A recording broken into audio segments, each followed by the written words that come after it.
নমস্কার, জয় হিন্দ, জয় ভারত, জয় শ্রীকৃষ্ণ। আজকের সবথেকে বড় খবর হলো যে পুজোর পরে এসআইআর শুরু হচ্ছে। অনেকেই জানতে চাইছিল যে এসআইআর কবে শুরু হবে, কি হবে? এই ডিটেইলস আপনারা বলুন। হুম?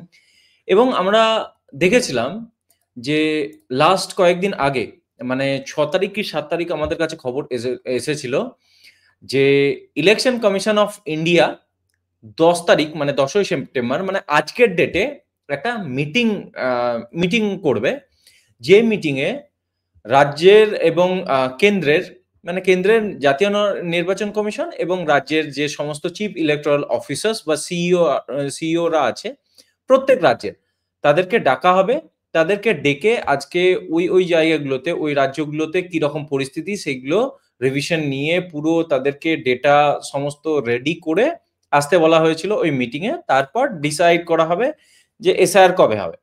এবার এই যে এসআইআর হওয়ার মানে এই যে আজকের মিটিং এ সবার আগে এটা ডিসিশন নেওয়ার কথা ছিল যে আগামী যে রাজ্যগুলোতে ইলেকশন হতে চলেছে যেমন ওয়েস্ট বেঙ্গল, তারপর আসাম, তারপর তামিলনাড়ু, এই সমস্ত যে স্টেট গুলো আছে সেইগুলোর এসআইআর এর মানে ডেটে ঠিক করার ব্যাপার ছিল এবং নেশন ওয়াইড যে এসআইআর হবে মানে পুরো দেশ জুড়ে যে এসআইআর হবে তো সেইটার ডেট একসঙ্গে হবে কিনা নাকি প্রত্যেক রাজ্যে আলাদা আলাদা ভাবে হবে, কি হবে না হবে সমস্ত ডিটেলস এবং প্রত্যেক রাজ্যের নির্বাচন কমিশনারদের কাছ থেকে জানতে চাওয়া হয়েছিল যে ওই রাজ্যের মানে পরিস্থিতি কি, তো সেই হিসাবে আমরা এগোবো। তো আজকে মিটিং হয়ে গেছে ১০ই সেপ্টেম্বর। মিটিং হয়ে যাওয়ার পর ইলেকশন কমিশনের তরফ থেকে মোটামুটি আমরা জানতে পারছি যে পুজোর পরেই বাংলাতে এসআইআর শুরু হবে। ঠিক আছে? আজকেও কোনো ডেট বলা হয়নি যে পুজোর পরে এক্সাক্টলি কবে শুরু হবে। হুম?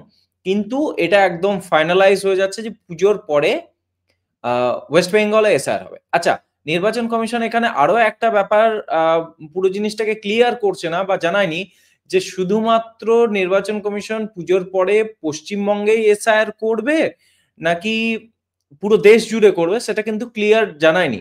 এখানে দেখুন বলছে যে বিহারের পর এবার সারা দেশে চালু হতে চলেছে ভোটার তালিকার নিবিড় সংশোধন বা এসআইআর।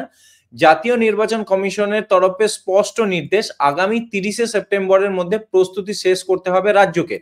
মানে আমাদের যে রাজ্য সরকার তার তাদেরকে যে সমস্ত নির্দেশ দেয়া হয়েছে তার মধ্যে একটা হলো যে ইআরও ইলেকটোরাল রেজিস্ট্রেশনস অফিসার বা এইআরও মানে অ্যাসিস্ট্যান্ট ইলেকটোরাল রেজিস্ট্রেশনস অফিসারদের মানে যেগুলো ডব্লিউবিসিএস অফিসারদের পদ।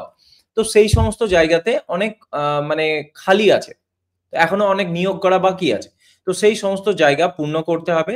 তো প্রপার ওখানে ভর্তি করাতে হবে এবং কিছু বিএলওর পদ মানে বুথ লেভেল যারা অফিসার্স থাকবে নরমালি ধরে রাখুন যারা প্রাইমারি স্কুলের টিচার্স। সো তাদেরকে দিয়েই তো এই বুথ লেভেল বিএলওর কাজ করা হবে, এই ভোটার লিস্ট সংশোধনের কাজ করা হবে। তাছাড়াও সমস্ত পলিটিক্যাল পার্টিস ওয়েস্ট বেঙ্গলে যারা আছে তাদেরকে সমস্ত পার্টিসকে বিএলএ মানে বুথ লেভেল এজেন্টদেরও নাম দিতে বলা হয়েছিল। অলরেডি সবাই সাবমিট করে দিয়েছে কেবলমাত্র লাস্ট যতদূর আমি খবর জানি তৃণমূল ছাড়া বাকি সমস্ত পার্টি সাবমিট করে দিয়েছে। এমনকি সিপিআই, সিপিএমও সাবমিট করে দিয়েছে। তো ওই যে সমস্ত আছে নির্বাচন কমিশনের তরফ থেকে জানানো হচ্ছে যে রাজ্যকে মানে সমস্ত প্রস্তুতি শেষ করতে হবে ৩০শে সেপ্টেম্বরের মধ্যে। এবার বুঝতেই পারছেন যে ২৮শে সেপ্টেম্বর পুজো শুরু হয়ে যাচ্ছে। তো ৩০শে সেপ্টেম্বর টাইম দেওয়া আছে। তো পুজোর আগে যে সমস্ত ইআরও, এইআরও মানে ডব্লিউবিসিএস অফিসার্স হোক, বিএলও হোক নিয়োগ প্রক্রিয়া কমপ্লিট করো। সমস্ত প্রস্তুতি যেন শেষ হয়ে যায়। এবার আমাদের নির্বাচন আধিকারিককে যখন জিজ্ঞাসা করা হয় যে আমাদের রাজ্যের যারা বিএলও আছে তাদেরকে ট্রেনিং কি দেওয়া হয়েছে? তো নির্বাচন কমিশন লাস্ট টাইম যখন জিজ্ঞাসা করেছিল তখন নির্বাচন কমিশনকে জানিয়ে দেওয়া হয়েছিল আমাদের নির্বাচনী আধিকারিকের তরফ থেকে যে হ্যাঁ, আমরা কমপ্লিট করে নিয়েছি সমস্ত ট্রেনিং। এবার দেখুন তারপর বলা হচ্ছে যে আগামী ৩০শে সেপ্টেম্বরের মধ্যে প্রস্তুতি শেষ করতে হবে। অক্টোবরে এই ব্যাপারে বিজ্ঞপ্তি জারি করা হতে পারে। তো অক্টোবরেই একরকম ভাবে আপনি পাবেন জারি করা হবে বিজ্ঞপ্তি যে কবে থেকে শুরু হচ্ছে। তারপরে শুরু হতে পারে ভোটার তালিকা সংশোধনের কাজ। তবে নির্দিষ্ট করে কোনো দিনক্ষণ এখনো কিন্তু জানায়নি। সো অবভিয়াসলি জানানো হয়নি কারণ ৩০শে সেপ্টেম্বর হচ্ছে লাস্ট ডেট যেটা ডেডলাইন দেওয়া আছে। ওই ডেটের মধ্যে রাজ্যের কাছ থেকে ফাইনাল খবর যাবে। রাজ্যের যে আ মুখ্য সচিব তাকে তলব করা হবে, তাকে জানানো তার কাছ থেকে জানতে চাওয়া হবে মানে আমাদের রাজ্যের যে নির্বাচনী আধিকারিক সিইও মনোজ আগরওয়াল তিনি জানবেন যে সমস্ত হয়েছে কিনা, যদি গ্রিন সিগন্যাল আসে তবেই তারপর সেটাকে জানানো হবে আমাদের যে জাতীয় নির্বাচন কমিশন সেখানে। তো এখানে দেখুন নির্বাচনী আধিকারিকদের জানিয়ে দেওয়া হয়েছে হুম সেপ্টেম্বরের মধ্যেই পরিকাঠামোগত প্রস্তুতি শেষ করতে হবে, সমস্ত রাজ্যের ব্যাপারেই বলা হচ্ছে। তবে দেশ জুড়ে একযোগে এই প্রক্রিয়া চালু হবে নাকি সেসব রাজ্যে আগামী বছর বিধানসভা ভোট রয়েছে, সেখানে আগে শুরু করা হবে তা এখনো স্পষ্ট নয়। তো এখনো অবধি মানে ধরুন আগামী যে সমস্ত রাজ্যে বিধানসভা নির্বাচন আছে যেমন হচ্ছে পশ্চিমবঙ্গ, বিহার বিহার তো হয়ে গেছে সরি, আসাম, তারপর তামিলনাড়ু এইগুলোতে 2026 আছে। তো এইগুলোতে আগে করা হবে নাকি দেশ জুড়ে একসঙ্গে করা হবে সেটা ক্লিয়ার কাট এখনো জানানো হয়নি। ৫ রাজ্যে যেটা আমরা বলছিলাম পশ্চিমবঙ্গ, তামিলনাড়ু, আসাম, কেরল, পন্ডিচেরি এই রাজ্যে আগামী ৫ টি রাজ্যে ভোট আছে। তো এই নিয়ে হবে এবং মমতা ব্যানার্জির যে সমস্ত বিরোধিতার ব্যাপার-স্যাপার সেসব তো জানেন। সো মেইনলি আমরা আর এদিকের ডিটেইলস এ যেতে চাইছি না। সো আমরা একটা জিনিস বুঝলাম যে ৩০ তারিখের মধ্যে এই মাসের ৩০ শে সেপ্টেম্বর আ মানে আর হাতে ২০ দিন আছে। এই ২০ দিনের মধ্যে সমস্ত নিয়োগ প্রক্রিয়া শেষ করো। হুম? তো নিয়োগ প্রক্রিয়া শেষের পরে অক্টোবরের পর মানে পুজোর পরে এসআইআর শুরু হচ্ছে। ঠিক আছে? সো পুজোর আগে তো হচ্ছে না।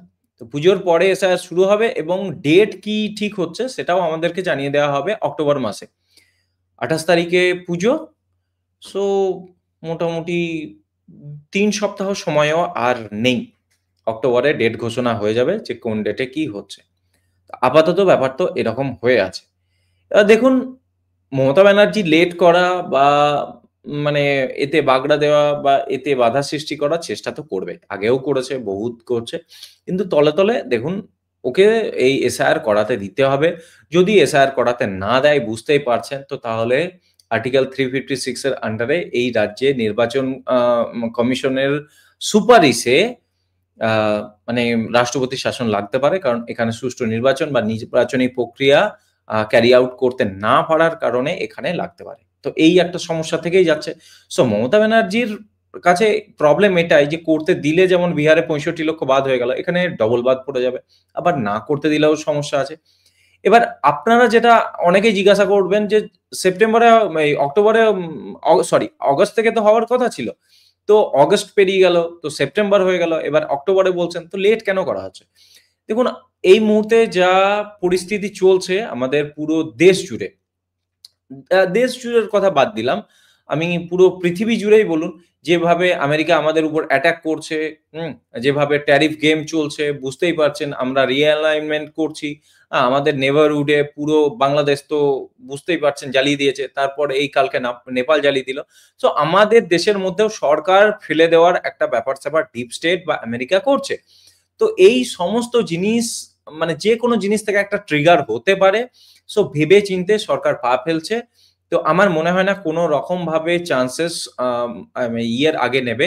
আম এই পুজোর আগে নেবে। যেটা আমরা আপনাদেরকে বলেও ছিলাম যে পুজোর পরে বড় কিছু অ্যাকশনস এর অ আশা আছে এবং অপেক্ষা করুন পুজোর পরে হবে। তো এসআইআর যে পুজোর পরে হবে সেটা ভাবিনি। আমি ভেবেছিলাম যে এসআইআর তার আগেই শুরু হবে। যাই হোক দেখা যাক কি হচ্ছে। তো এই ভিডিওতে এতটাই। ৯:৩০ টার সময় আবার লাইভ সেশনে আপনাদের সঙ্গে দেখা হচ্ছে। ততক্ষণের জন্য জয় হিন্দ, জয় ভারত, জয় শ্রীকৃষ্ণ।